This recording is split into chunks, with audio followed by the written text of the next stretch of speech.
ಇನ್ನು ಬಿಕ್ಲು ಶಿವ ಕೊಲೆ ಕೇಸ್ನಲ್ಲಿ ಭೈರತಿ ಅರೆಸ್ಟ್ ಆಗಿದ್ದಾರೆ. ಬೆಂಗಳೂರಿನಲ್ಲಿ ಗೃಹ ಸಚಿವ ಡಾಕ್ಟರ್ ಜಿ ಪರಮೇಶ್ವರ್ ಅವರು ಈ ಕುರಿತಾಗಿ ಹೇಳಿಕೆಯನ್ನ ಕೂಡ ಕೊಟ್ಟಿದ್ದಾರೆ. ನಿನ್ನೆ ಅವರನ್ನ ಏರ್ಪೋರ್ಟ್ನಲ್ಲಿ ಅರೆಸ್ಟ್ ಮಾಡಲಾಯಿತು. ಭೈರತಿ ಬಸವರಾಜ್ ಇದೀಗ ಅರೆಸ್ಟ್ ಆಗಿದ್ದಾರೆ. ಇದಕ್ಕೆ ಸಂಬಂಧಪಟ್ಟಂತೆ ಬೆಂಗಳೂರಿನಲ್ಲಿ ಗೃಹ ಸಚಿವ ಡಾಕ್ಟರ್ ಜಿ ಪರಮೇಶ್ವರ್ ಅವರು ಹೇಳಿಕೆಯನ್ನ ಕೊಟ್ಟಿದ್ದಾರೆ. ಬಸವರಾಜ್ಗೆ ಸರೆಂಡರ್ ಬಿಟ್ರೆ ಬೇರೆ ಆಪ್ಷನ್ ಇರಲಿಲ್ಲ. ಅವರು ಕೋರ್ಟ್ನಲ್ಲಿ ಬೇಲ್ಗೆ ಅಪ್ಲೈ ಮಾಡಿದ್ರು.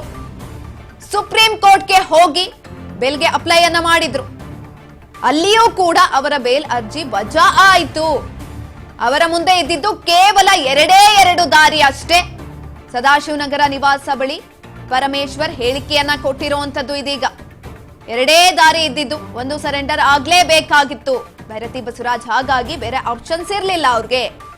ಇದೀಗ ನಿನ್ನೆ ರಾತ್ರಿ ಅವರು ಪೊಲೀಸರ ಅತಿಥಿಯಾಗಿರುವಂತದ್ದು ಭೈರತಿ ಬಸವರಾಜ್. ಹಿಂದೆನೂ ಕೂಡ ಡಾಕ್ಟರ್ ಜಿ ಪರಮೇಶ್ವರ್ ಅವರು ಹೇಳಿಕೆಯನ್ನ ಕೊಟ್ಟಿದ್ರು. ಎಲ್ಲೇ ತಪ್ಪಿಸ್ಕೊಂಡಿದ್ರು ಕೂಡ ಅವರನ್ನ ಹಿಡ್ದೇ ಹಿಡಿತೀವಿ ಅನ್ನುವ ನಿಟ್ಟಿನಲ್ಲಿ ಇದೀಗ ಮತ್ತೊಮ್ಮೆ ಬೆಂಗಳೂರಿನಲ್ಲಿ ಗೃಹ ಸಚಿವ ಡಾಕ್ಟರ್ ಜಿ ಪರಮೇಶ್ವರ್ ಅವರು ಹೇಳಿಕೆಯನ್ನ ಕೊಟ್ಟಿರುವಂತದ್ದು. ಬಸವರಾಜ್ಗೆ ಸರೆಂಡರ್ ಬಿಟ್ರೆ ಬೇರೆ ಆಪ್ಷನ್ ಇರಲಿಲ್ಲ ಅಂತ ಹೇಳಿದ್ದಾರೆ. ಸಿಒಡಿನವರು ಅವ್ರ ಮೇಲೆ ಏನು ಕ್ರಮ ತಗೊಳ್ಳೋದಕ್ಕೆ ಪ್ರಯತ್ನ ಮಾಡ್ತಿದ್ರು. ಅವರು ಹೈಕೋರ್ಟಲ್ಲಿ ಸ್ಟೇಗೆ ಅಪ್ಲೈ ಮಾಡಿದರು. ಇದಕ್ಕೆ ಅದಾದಮೇಲೆ ಅವರು ಮತ್ತೆ ಸುಪ್ರೀಂ ಕೋರ್ಟಿಗೆ ಹೋಗಿ ಅಲ್ಲಿ ಬೇಲಿಗೆ ಪ್ರಯತ್ನ ಮಾಡಿದರು. ಅಲ್ಲಿ ಕೂಡ ರಿಜೆಕ್ಟ್ ಆಯಿತು.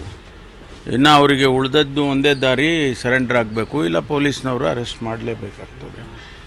ಸೊ ಹಾಗಾಗಿ ಅವರು ಸರೆಂಡರ್ ಆಗಿದ್ದಾರೆ. ಮುಂದೆ ಏನು ಕಾನೂನಿನ ಪ್ರಕಾರ ಏನು ಕ್ರಮ ತಗೋಬೇಕೋ ಅದನ್ನು ಸಿಒಡಿ ಅವರು ತಗೊಳ್ತಾರೆ.